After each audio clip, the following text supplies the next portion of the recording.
So here we're going to do an example of how to calculate a standard deviation by hand. We're going to use Chifaru's data set for her study group, and let's use the afternoon class because that has the most spread and it's going to be the most interesting. So here is what we're going to do. So we're going to take our mean and we're going to start a table. We're going to, for each data point, we're going to give it its own place. And the first thing we're going to calculate is the deviation, how far away each one of these data points is from our mean. Right? Remember, the deviation is the data point minus the mean here. Okay? So hit pause, do those subtractions, and I'll show you what I got on the next slide. So I got negative 14.5, negative 10.5, negative 2.5, 0.5, 9.5, 17.5.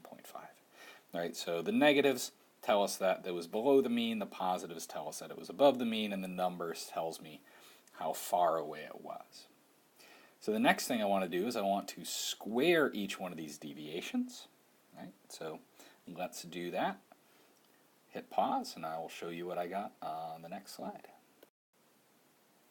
Alright, so our squares, I get 210.25, 110.25, 6.25, 0.25, 90.25, and 306.25. Alright, so the next thing we want to do is to add these up to get our sum. Right? Now hit pause, give that a try now. Alright, so what I got was 723.5 for my sum. And then to get to the variance, we would divide by, in this case, since we have the entire data set, we have the entire population, we would divide by 6. That will give us our variance, and to get our standard deviation, we would take the square root of that thing. All right, so if I do that, I get that my standard deviation was 10.98. If I was going to try to use this as a sample, right, I would divide by 5 and then do my square root. So if it's a sample, then we would divide by 5 and take the square root.